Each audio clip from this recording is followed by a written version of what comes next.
I stood beneath the string lights, my hands resting on the carved oak cane that used to belong to my father. The night air was warm, buzzing with chatter, the kind of early summer evening when everything feels easy.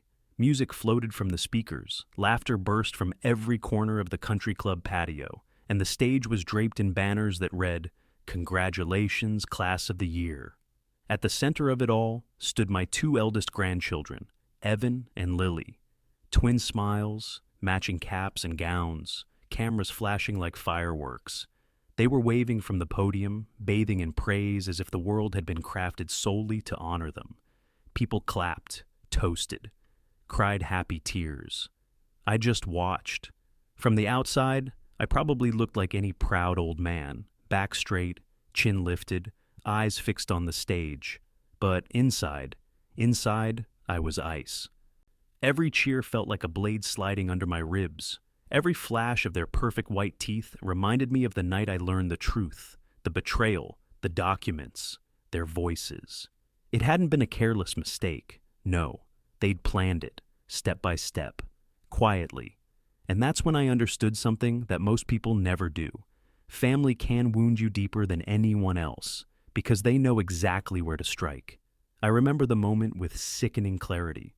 I'd been sitting at my kitchen table in Colorado Springs, sorting through bank statements and letters I never expected to see, numbers that didn't belong, signatures that weren't mine, legal notices addressed to Thomas Whitaker, trustee emeritus. Emeritus? I hadn't stepped down from anything. I'd thought I was just tired, misplacing papers, forgetting meetings. That's what they wanted me to believe. Old man Tom, slipping into confusion, easy to manipulate. But I wasn't confused. I was wide awake. I should have confronted them that night. I should have slammed my fists on the table, demanded answers, shaken them by their shiny new shoulders, and asked why. But instead, I did something else, something colder. I stayed silent. And in that silence, a plan was born. They thought they were playing chess with an old man who barely remembered what day it was. They had no idea I'd built my entire career designing skyscrapers where one wrong line could bring down everything. I've always been a patient man. I can wait years for foundations to settle. I can wait months for revenge to set like poured concrete. The band shifted into a bright pop song. People were moving toward the stage for the honorary speeches. Evan was straightening his blazer. Lily was dabbing at her mascara, pretending to be overwhelmed by the love pouring in. They were good performers. I'll give them that. My daughter Anne, Evan and Lily's mother, leaned toward me with glassy eyes. "Dad, aren't they incredible?" I gave a slow nod. "They certainly are." She didn't hear the undertone. She never did. She'd always been the peacemaker, too trusting for her own good. She believed the twins could do no wrong. If she'd known what they'd been doing behind closed doors, maybe her smile would have cracked the way mine did. The party organizers called for everyone's attention. "Please take your seats. We'll be starting the program shortly."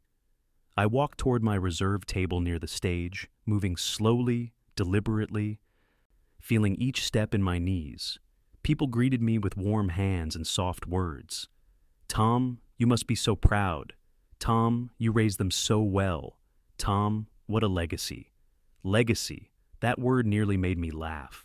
They had no idea that my so-called legacy was the very thing Evan and Lily had tried to steal. I lowered myself into my chair and looked up at the glittering stage. Tonight was supposed to be their night, the culmination of years of applause, straight A's, and carefully curated reputations. But for me, tonight was about something else entirely. Tonight was the night they learned what happens when you underestimate the man who built the ground they stand on. The microphone squealed slightly as the principal began his opening remarks, praising the graduates, calling them the future leaders of America. Cameras clicked. Applause rippled like a wave. I didn't hear a word. My mind had drifted back again to the first real crack in their story. It was a Thursday evening. I'd been organizing property tax files in my office, a habit I never gave up even after retirement. That's when I found the first discrepancy. A notarized letter authorizing the sale of my mountain cabin. My signature was at the bottom, except it wasn't. The loops were wrong, the pressure was different. I'd signed my name enough times in 72 years to know when someone was faking it. At first I thought it was a clerical error, then I found the second letter, and the third. When I finally traced the transaction history, the paper trail led straight to an investment account, one I didn't recognize, under a trust name that looked almost identical to mine. Almost. They had opened a parallel trust in my name, shifted assets, and were in the process of liquidating properties I'd built over a lifetime. And the beneficiaries? Evan and Lily. I remember sitting back in my leather chair, heart pounding, mouth dry. For a brief moment, I actually hoped it was some outside scammer, a stranger, someone I could blame without it breaking me, but it wasn't a stranger. It was them. I watched them now, standing on that stage, waving to their classmates and soaking in the glory, completely unaware that this was the last time they'd ever feel this untouchable. I adjusted my tie and let my gaze harden. Let them have their moment. It's easier to shatter a smile when it's stretched the widest. The night I uncovered the full scope of what Evan and Lily had done is burned into my mind like a brand. It wasn't loud or dramatic. There were no shouting matches or slammed doors, just a quiet house, the ticking of the wall clock, and me sitting in my study, staring at a document that made my hands tremble. I'd received a call earlier that afternoon from a property manager I'd known for 30 years, a man named Cliff Daniels. "Tom," he said, "I just wanted to confirm the sale date for the cabin. The buyers are asking about moving up closing. Are we still on track for the 22nd? I nearly dropped the phone. "What sale?" There was a pause on the line. "The cabin up by Pikes Peak. You signed the authorization last month. I have the notarized letter right here." I told him to email me a copy immediately. When it arrived, I clicked the PDF open, and there it was, my signature at the bottom of a document I had never seen in my life. It wasn't just a forged scrawl. Someone had replicated my signature with unsettling precision. The notary stamp was real, too. I sat back, heartbeat in my throat. Pikes Peak Cabin wasn't just a property. It was the heart of our family. I'd built it myself over 2 summers with my late wife Margaret. Every board, every stone.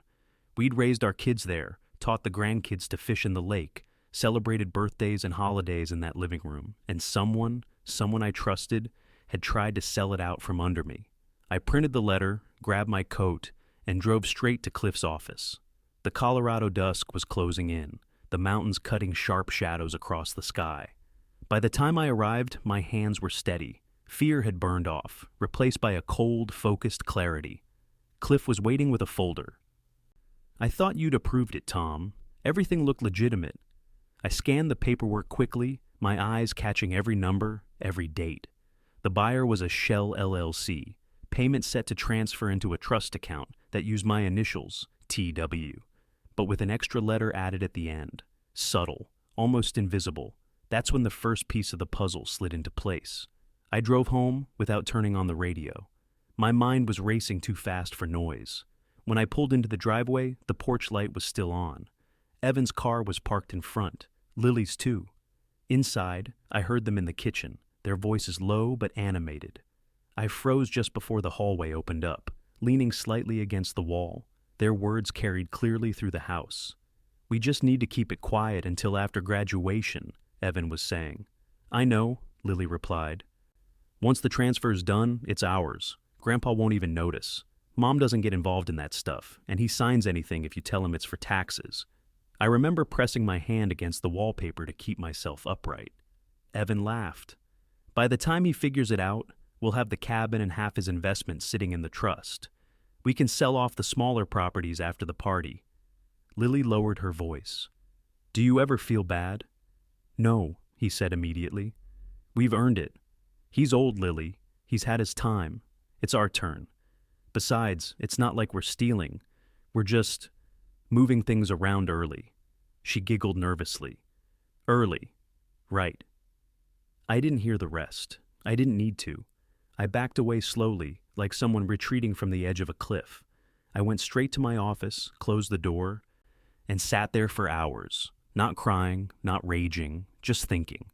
The betrayal didn't hit me like a wave. It settled like lead, heavy, immovable. These were the kids I'd carried on my shoulders when they were too tired to walk, the ones I'd bailed out of trouble when they scraped cars and broke rules. When their father, my son, died in that accident, I became their anchor. I'd spent a decade making sure they had stability, and this was how they repaid me. The next morning, I called my lawyer. Her name was Abigail Grant, a sharp, methodical woman who never wasted a word. She'd handled my estate planning for years, and had been one of Margaret's closest friends. When I told her what I'd found, there was a long silence on the line. "Tom," she finally said, "you need to come in, now." By noon, I was sitting across from her in her office downtown. Abigail wore her glasses low on her nose, flipping through the forged documents and the trust papers I'd printed, her brow furrowed deeper with each page.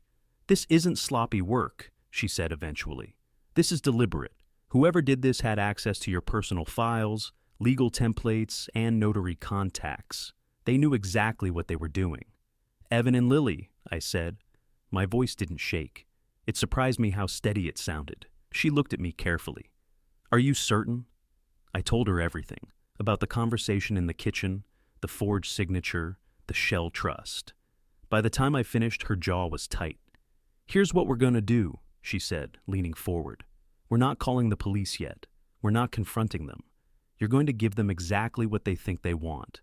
And in the meantime, we'll lock down your actual estate, quietly, legally." I stared at her. "You want me to play along?" "I want you to let them hang themselves," she replied. For the first time since that night, something like a grim smile tugged at my mouth. Abigail slid a set of forms across the desk. "These will transfer your real assets into a new trust under my firm's protection, ironclad.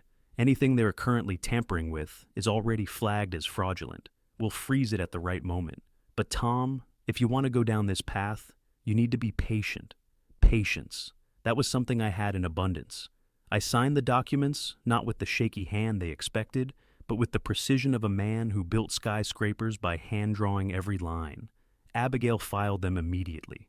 When I left her office, I stood on the sidewalk for a long moment, watching the cars stream down the street. I wasn't just a grandfather anymore. I was a hunter waiting for the perfect moment to spring the trap. They thought they knew me. They didn't. I didn't sleep that night. The house felt too still, too fragile, like if I breathed too hard, the walls might crack. The clock in the hallway kept ticking, louder with each hour, as if time itself was mocking me for ever letting my guard down. I made coffee at dawn, not because I wanted it, but because it gave my hands something to do. I sat at the kitchen table, staring at the empty chairs. Those chairs had been filled with laughter for years. Birthday breakfasts, Christmas dinners, late-night conversations when Evan panicked over college applications, or Lily cried about her first heartbreak. I'd been there for every stumble. Now those same kids had forged my signature and plotted behind my back. It wasn't just betrayal. It was the cold calculation that gutted me. They hadn't acted out of desperation or fear. They'd done it because they thought I wouldn't notice. Because I was old. That word stuck to me like rust. Old. I'm 72, not senile. My mind is sharp enough to trace a building's load distribution by hand.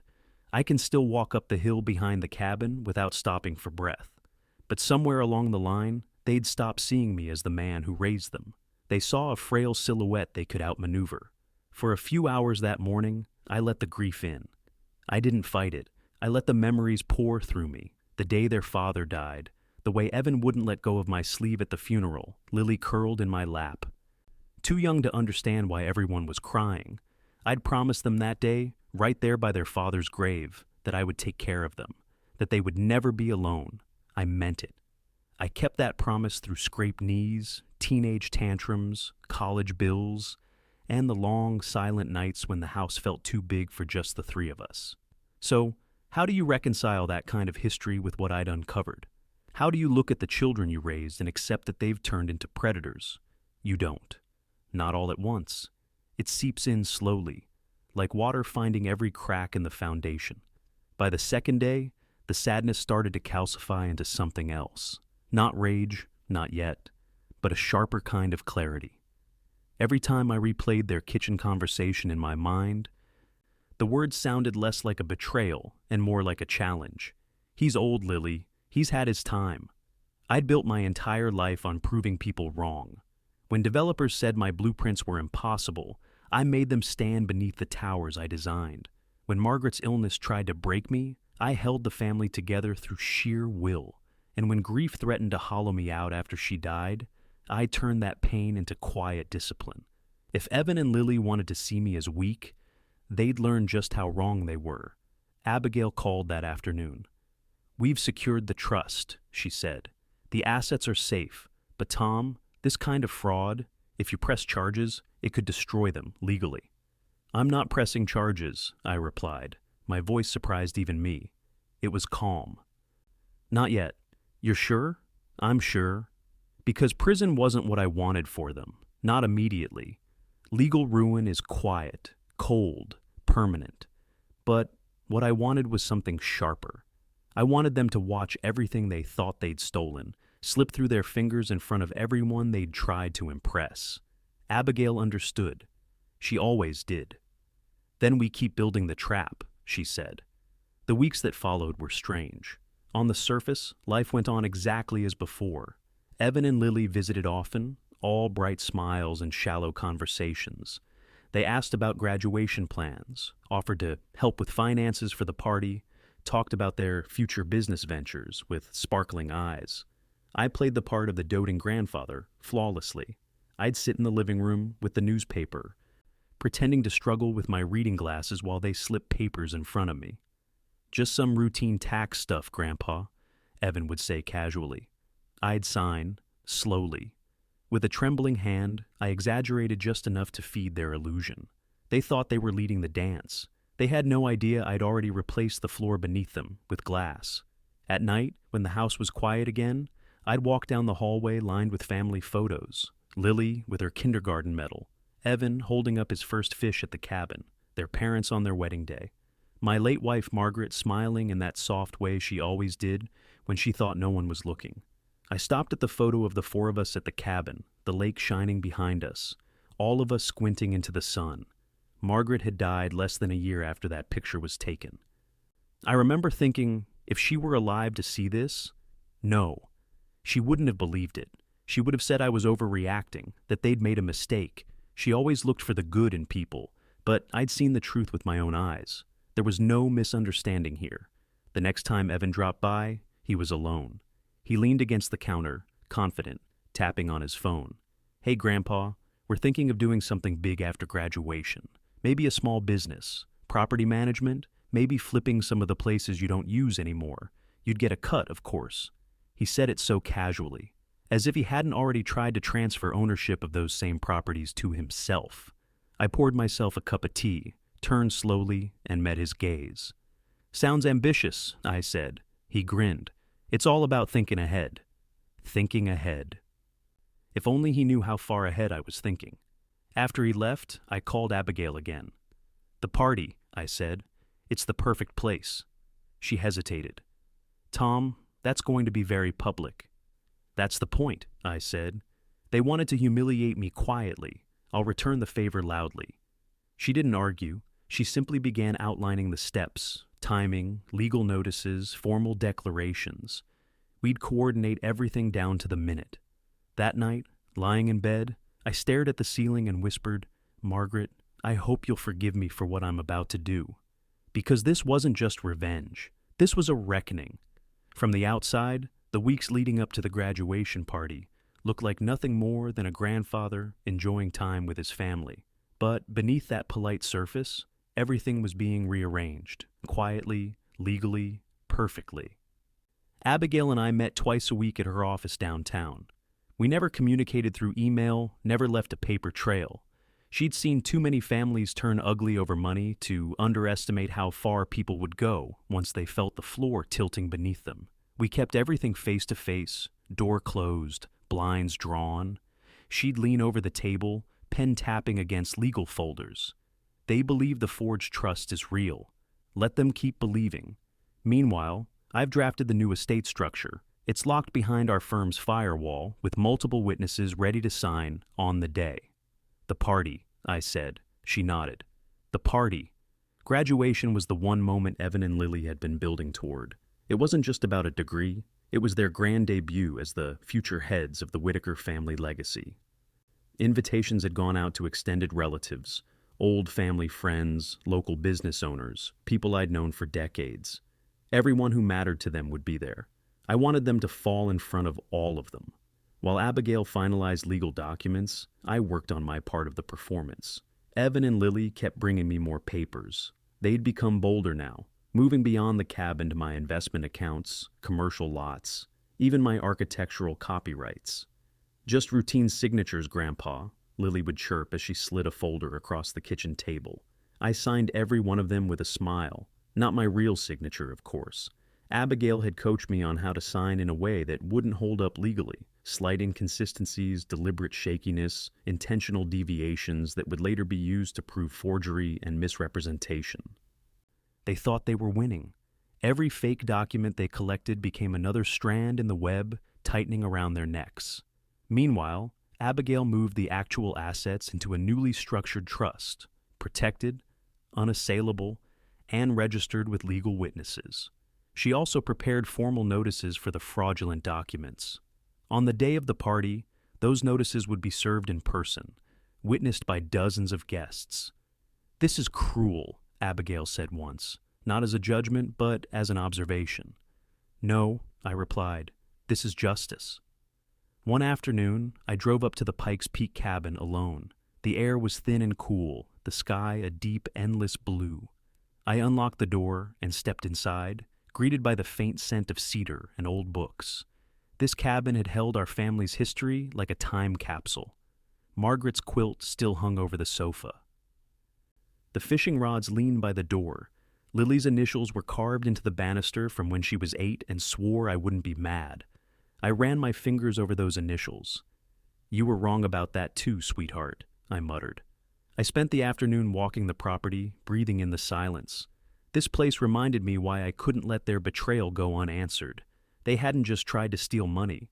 They'd tried to steal a legacy built board by board, year by year. By the time I drove back into town, everything was decided. The country club agreed to host the graduation party weeks earlier. It wasn't cheap, but I covered the reservation myself. It gave me control over the schedule. I arranged for Abigail to attend as a family friend.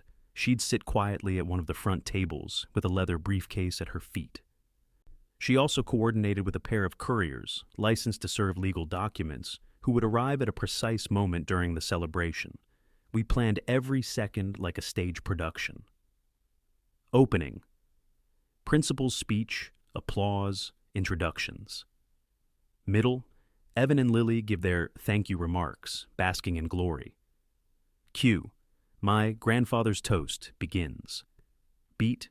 Abigail gives the subtle signal. Couriers enter. Reveal. I turn their perfect night into a courtroom. The idea wasn't just to expose them privately. I wanted their entire network, friends, cousins, mentors, potential business partners, to witness exactly who they really were. In a town like Colorado Springs, reputations don't evaporate quietly. They shatter loudly and echo for years. The twins had no clue.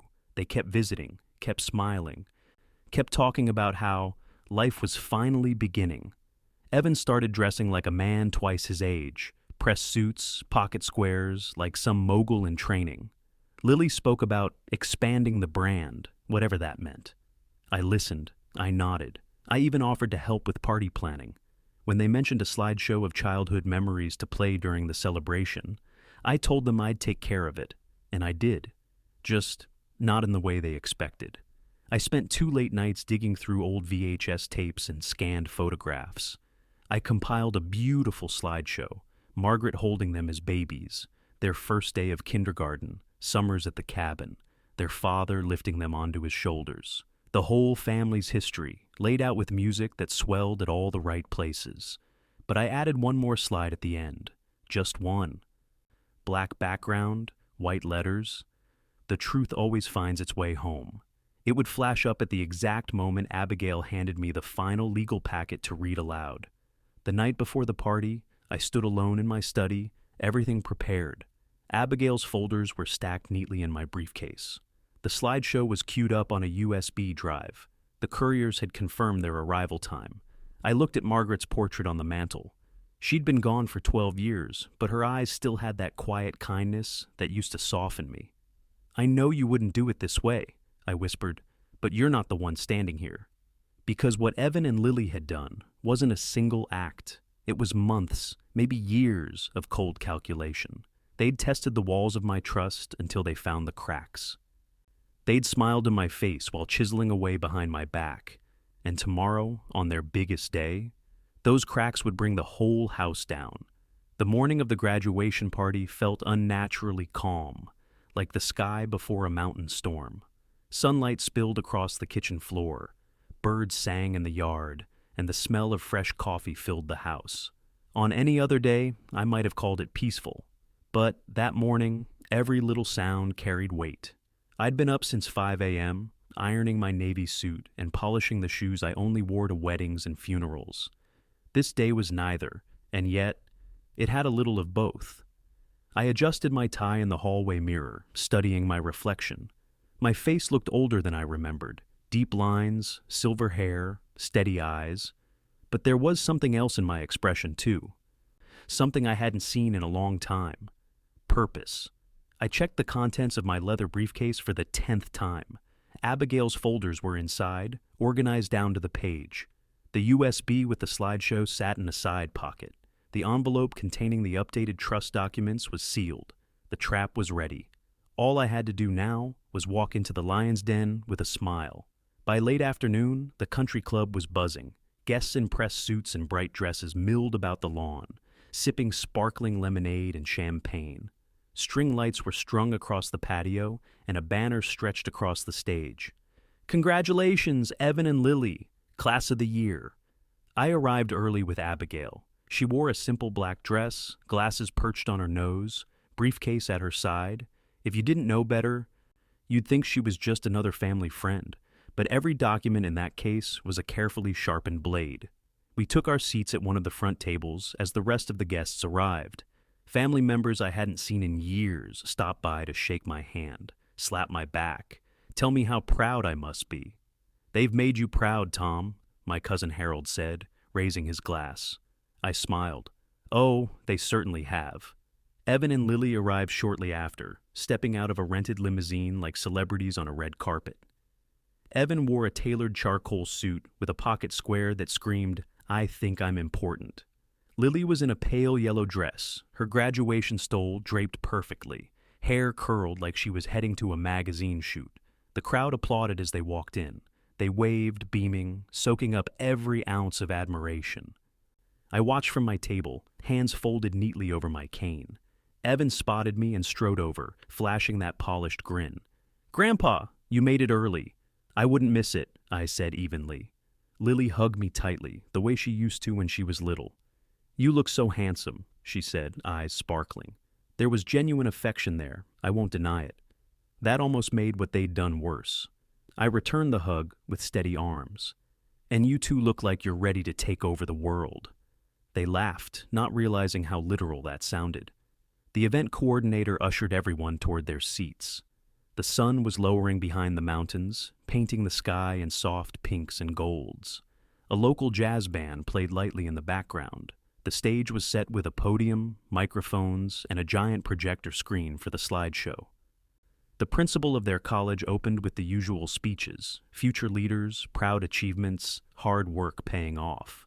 I clapped along with everyone else, my face the perfect mask of pride. Inside, my pulse ticked like a metronome. Next came their professors, then a few classmates who shared stories about study sessions and late-night cramming. Laughter rippled through the audience. Evan and Lily sat at the head table, glowing, whispering to each other like royalty about to ascend a throne. Finally, it was time for their speeches. Evan went first. He stepped up to the microphone, cleared his throat, and looked out at the crowd with practiced confidence. "I want to thank everyone who supported us," he began.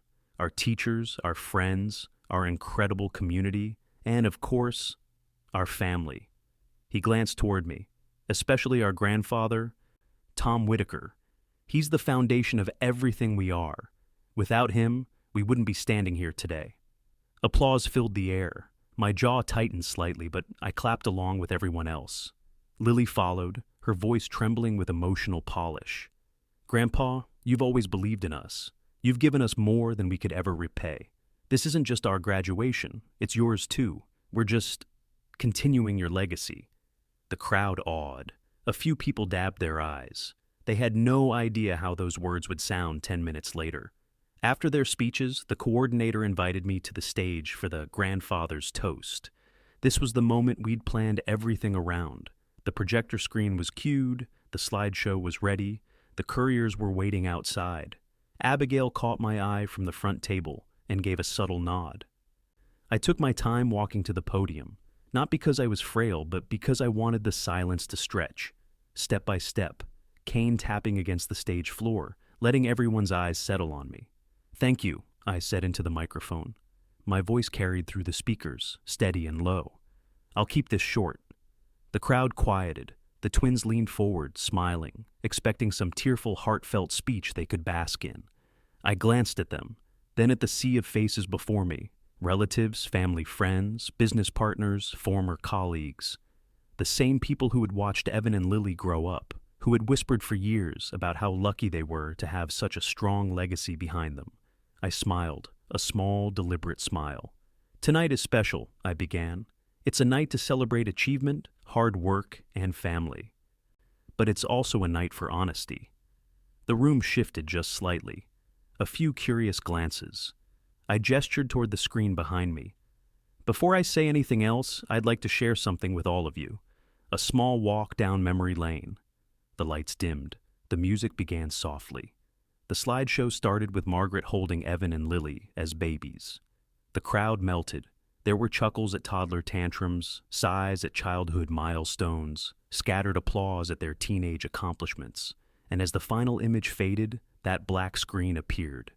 The truth always finds its way home. The music stopped. A brief, puzzled silence settled over the room. And then the double doors at the back of the hall opened. 2 uniformed couriers stepped in, carrying legal envelopes. Right on cue. I felt my pulse slow. The moment had arrived. For a heartbeat, nobody moved. The 2 couriers stood framed in the doorway, sunlight from the parking lot behind them like something out of a courtroom drama. Their crisp uniforms, the polished leather satchels, it was all perfectly timed. People turned in their seats, curious murmurs rising through the hall. The band shifted awkwardly in the corner, unsure whether to keep playing. I gripped the podium with both hands and looked straight at Evan and Lily. They were smiling nervously now, glancing between me and the back of the room. They didn't understand yet, but they were about to. "Ladies and gentlemen," I said, my voice steady, "I have a few things I'd like to share with you tonight. But first, some very important people have just arrived." The couriers began walking down the center aisle, their shoes tapping against the polished floor. The sound echoed like a drumbeat. Tap, tap, tap. Each step pulled the room tighter. Evan's brow furrowed. Lily shifted in her seat, twisting her hands together. When the couriers reached the stage, Abigail rose smoothly from her seat. She met them halfway, exchanged a few words, then returned to her table with one hand resting on her briefcase. The couriers began distributing the envelopes, one to each of the head tables, one to the event coordinator, one to the twins themselves.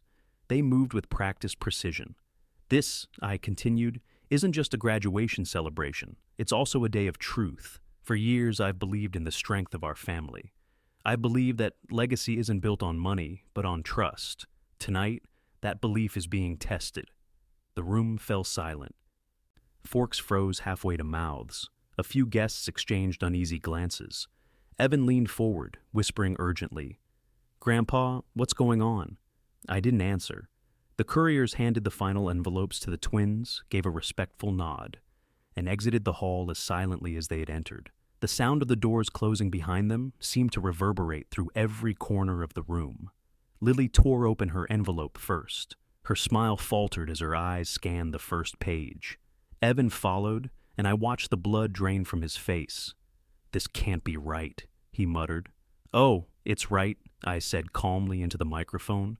"Every page, every signature, every date." A few guests had opened their envelopes too. Whispered questions began to ripple.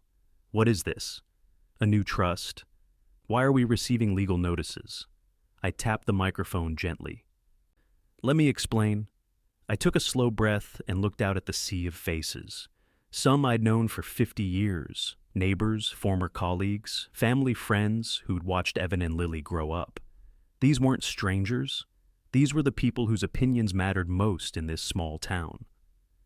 "Several months ago," I said, "I discovered something troubling. My signature was forged on a series of documents authorizing the sale of properties I've owned for decades, including the Pikes Peak cabin." A stunned silence met my words. Someone near the back gasped. "At first," I continued, "I thought it was a clerical error, but then I found more documents, more forged signatures, and finally I overheard a conversation in my own kitchen." I let that sentence hang in the air. Evan had gone pale. Lily's hands were shaking now, the paper trembling between her fingers. "They weren't strangers who did this," I said. My voice didn't rise. It didn't need to. "They were family." You could feel the temperature in the room drop. "Evan, Lily." I turned toward them fully. "I raised you after your father died. I put you through school. I taught you to fish. I showed you how to build, how to think, how to work. And in return, you tried to take everything I built."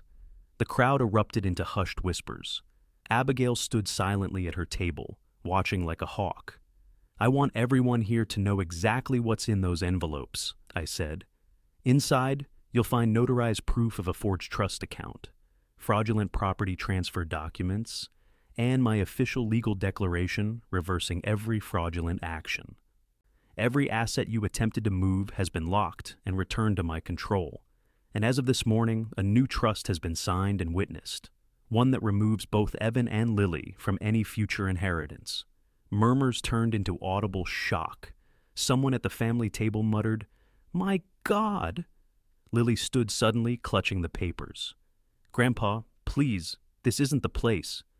"This," I interrupted sharply, "is exactly the place." Her voice cracked. "We were just trying to—" "To what?" I shot back. "To get ahead? To take what isn't yours while smiling in my face?" Evan rose too, face flushed now, anger starting to break through his panic. "You can't just do this." "I already have," I said. And it was true. Every document had been signed, sealed, and filed that morning with Abigail's firm and the county clerk. Legally, it was already over for them. Tonight was just the reveal. I turned back to the microphone. "I'm not sharing this to humiliate for the sake of spectacle. I'm sharing this because legacy matters. Truth matters. And for too long, some people in this family have mistaken kindness for weakness." The jazz band had gone completely silent. Even the servers stood frozen along the walls. I stepped away from the podium and walked closer to the twins. My cane echoed against the floor with each step.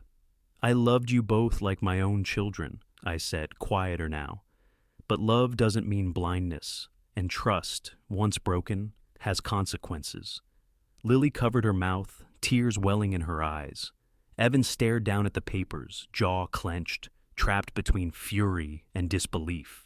Behind them, relatives were whispering furiously. Aunts, uncles, old friends, some shaking their heads, others simply stunned. Reputations were unraveling in real time. I returned to the podium and straightened my jacket. "Ladies and gentlemen," I said, "this is the truth that needed to come home tonight. My legacy will not be stolen, and it will not be handed to those who have proven they don't deserve it." The lights brightened slightly. On the projector screen behind me, the final slide flashed again. The truth always finds its way home. The silence that followed wasn't empty.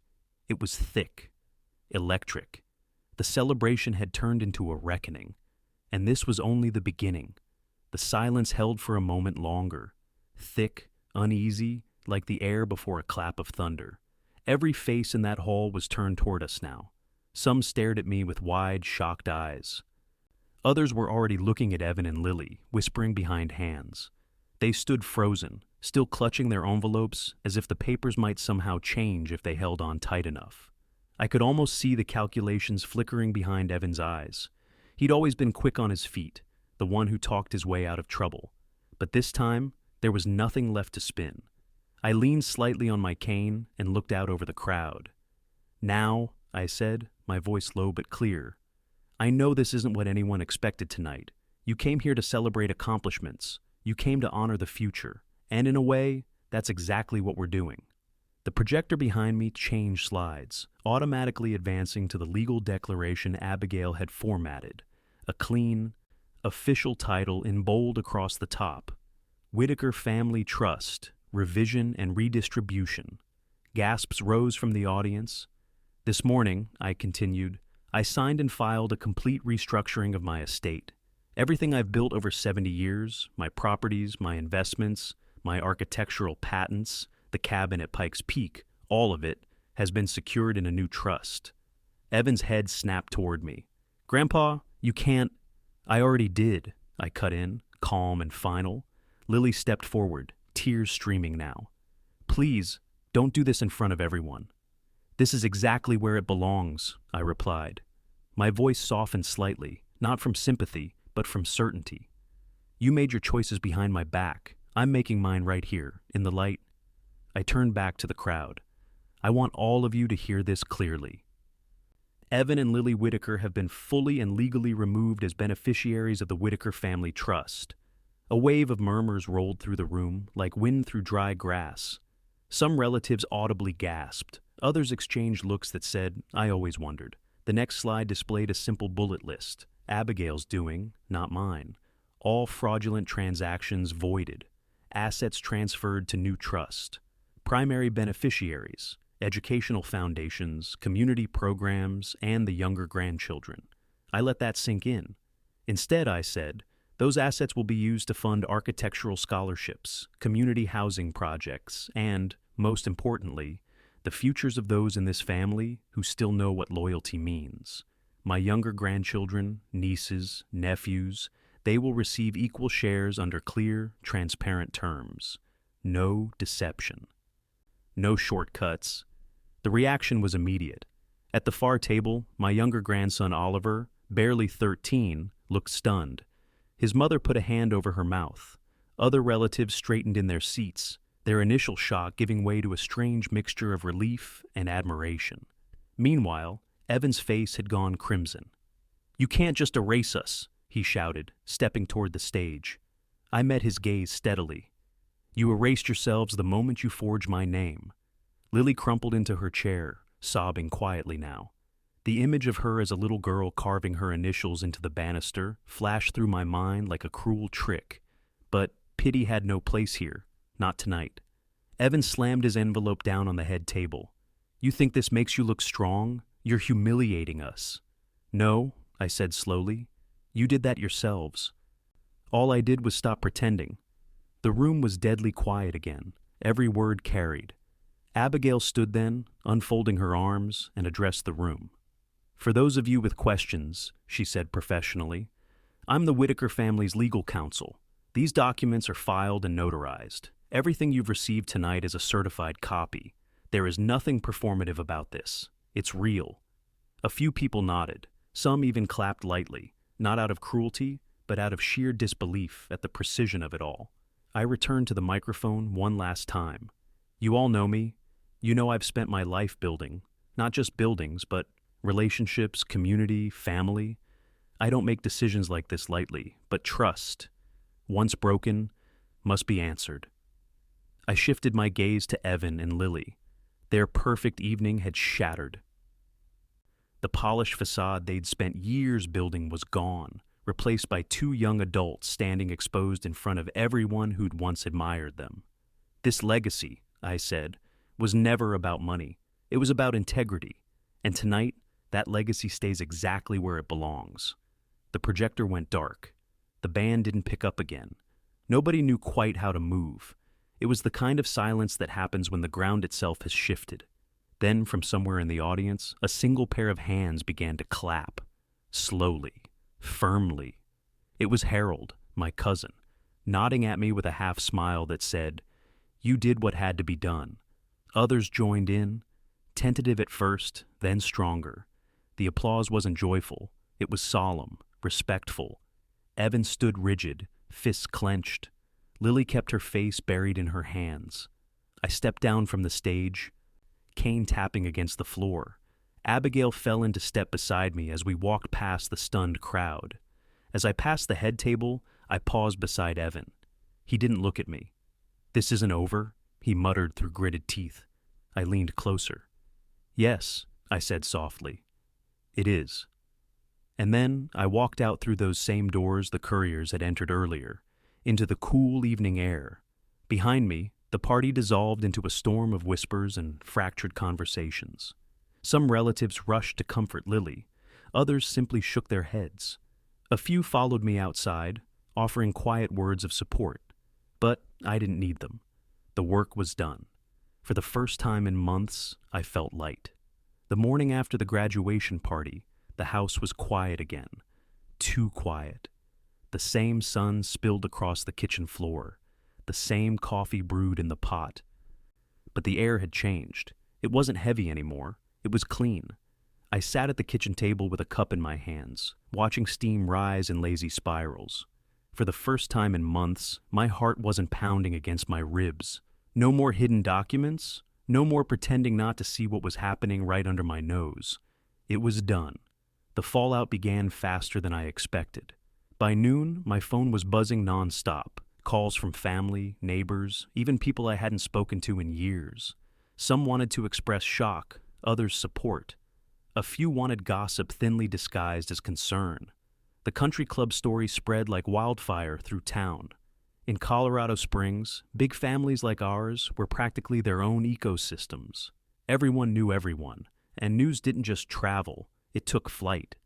By that evening, people were calling it the Whitaker graduation bombshell. Evan and Lily disappeared for a few days after the party. No calls, no texts.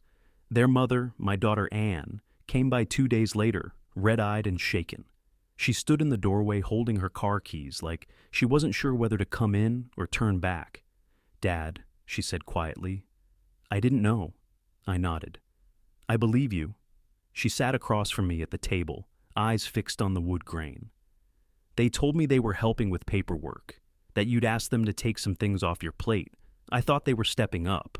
I had no idea they were—" Her voice cracked. "I raised them better than this." "You did," I said softly. "But choices are theirs to make, and so are consequences." She cried for a long time. I let her. I wasn't angry with her. Anne had always been the kind one, the one who wanted to believe the best in people. She'd trusted them the way I had.